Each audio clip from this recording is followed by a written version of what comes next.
ভাই গত বছর 36 করা জমিন আলু লাগাইছি, প্রায় বাক্স লাগাইছিলাম 26,000 টাকা বাক্স করে, 4টা বাক্স লাগাইছিলাম 1,04,000 টাকা দা। পরে আমার এই কোলেস্টোরে ঢুকাইতে ঢুকাইতে 3.5 লক্ষ টাকা খরচ, আমি পাইছি শুধু 1,40,000 টাকা। অনেক আমার লস গিয়েছে। এবার 3টাকে একটু বেশি লাগাইছি, আশা করে আল্লাহ নি দেয়, সেই জন্য আশা করে লাগাইছি। এইবার কত প্রায় 1,02,000 কাছাকাছি গেছে। আশা করছি আল্লাহ যদি দেয় ওই ক্ষতিপূরণটা যদি ওঠে, এই বড় আশা করে খেতিকলা করতেছি, মালিক যদি আমাকে দেয়। বছরের আগের বার একটু বেশি দাম ছিল, সরকার আমাদের রূপে চাপ সৃষ্টি করছে আলুর দাম বেশি কেন। এইবার যে আমাদের এত লস গেল, সরকার তো আমাদের কিছুই করলো না। আমার দাবি সরকার যদি কিছু আমার লস কিছু ক্ষতিপূরণ করতো তো আমরা ভালো থাকতাম। গেল বছর খেতি করছি, অনেক ঋণ পিন করে খেতি করছি। আশা ছিল যে কিছু টাকা পামু, 23 লক্ষ টাকা মাইর খাইছি। আর আলু তো কোলেস্টোরে রাখি আলু বিক্রি করতে পারলাম না। আলু এখন 300 টাকা বস্তা আলু। তাই আমি ডক্টর মোহাম্মদ ইউনূসের কিছু বলতে চাই যে ডক্টর মোহাম্মদ ইউনূস আমগর জন্য কিছু করলো না, কৃষকের জন্য কিছু করলো না। কোনো দিকে কোনো দেশে যদি আলু পাঠাইতো তাইলে আমরা কিছু পাইতাম। এই বছর আবার ঋণ পিন করে খেতি করতেছি আমরা। এই বছর ঋণ পিন বোর স্বর্ণ গয়না সব বিক্রি করে খেতি করতেছি। এই বছর সারের দাম তুলনামূলক অনেক বেশি। 1,050 টাকা সরকার রেট করছে, এই সার আনতেছি 1500 টাকা। হ্যাঁ, বীজ বাক্স 15,000 16,000 টাকা বাক্সর দাম। আমরা খেতি করে কি করুম? এই খেতি করলেও তো আমরা সামনেও যে পামু এরকম কোনো পাইতাছি না। যদি বাইরে কোনো দেশে আলু না দেয় সরকার, তা আমরা আগামীতেও পামু এরকম কোনো নেই, ভরসা পাইতাছি না। আমরা ফলন পাইছিলাম কিন্তু দামে অনেক মার খেয়েছি। আমাদের 1 কেজি আলু বানাইতে গেছে 26 টাকা, বেশি 12 টাকা।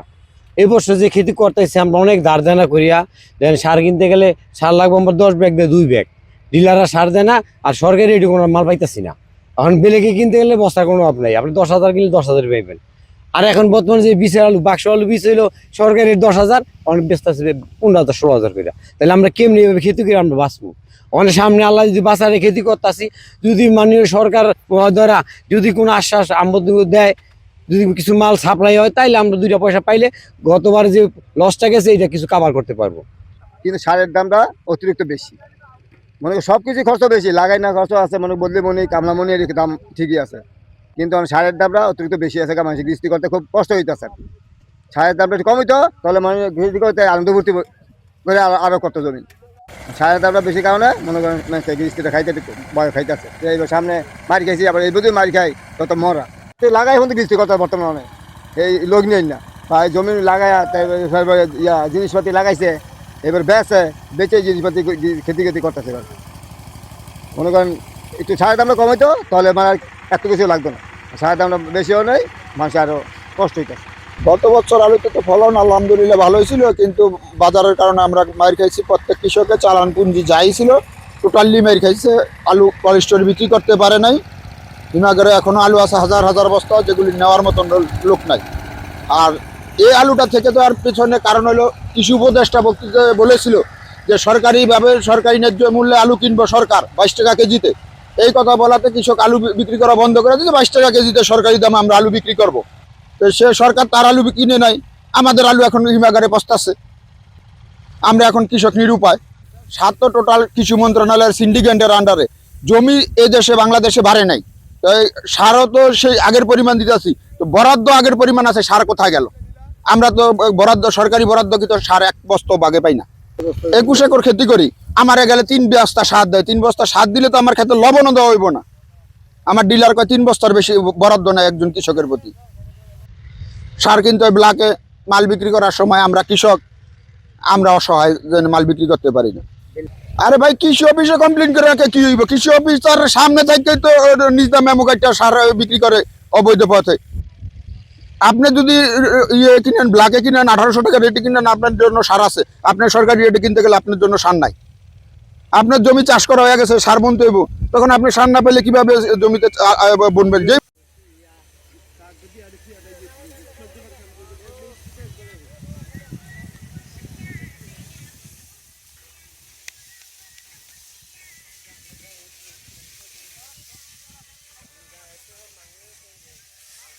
ধন্যবাদ। মুন্সিগঞ্জ জেলা আলু উৎপাদনের জন্য বাংলাদেশের অন্যতম একটা জেলা। এটা আমরা বলে থাকি যে আলুর রাজধানী বাংলাদেশে। আমরা আমাদের গত মানে মৌসুমে আমাদের আলুর উৎপাদন ছিল ৩৫,৭৫৮ হেক্টর জমিতে।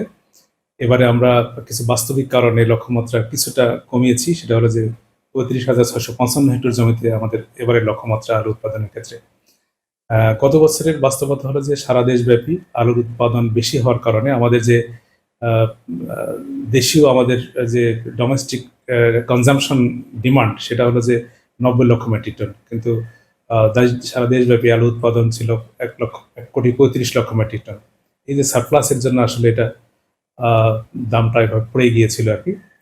আমরা কৃষকদের এবারে আলু উৎপাদনের ক্ষেত্রে তাদের দুটো বিষয়, একটা হলো যে আমরা একটু ডিসকারেজ করছি যে আলুর বিকল্প যে সমস্ত উচ্চমূল্যের ফসল আছে, স্পেশালি মিষ্টি আলু, সূর্যমুখী, উচ্চমূল্যের যে সমস্ত সবজি আছে, ফুলকপি, লাউ, টমেটো, কুমড়া জাতীয় সবজি, এগুলো উৎপাদনের ক্ষেত্রে আমরা পরামর্শ অব্যাহত রেখেছি।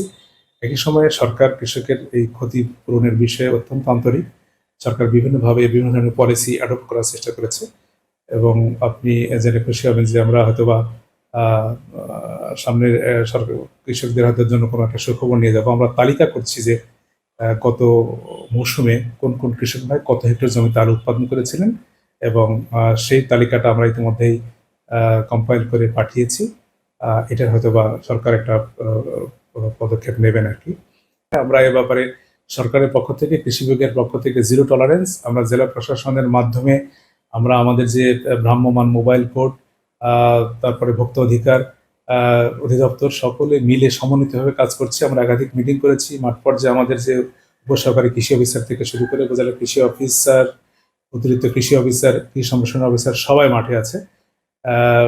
এ ধরনের যদি কোনো কোথাও কোনো এরকম কোনো অভিযোগ থাকে তাহলে আমরা তাৎক্ষণিকভাবে সেটার আইনের আওতায় নিয়ে এসে তাকে আমরা শাস্তির আওতায় নিয়ে আসবো। এভাবে আমাদের পক্ষ থেকে আপনি একেবারে কৃষকের কল্যাণের জন্য যত প্রকারের যে ধরনের সহযোগিতা লাগে সেটা আমরা করতে প্রস্তুত আছি।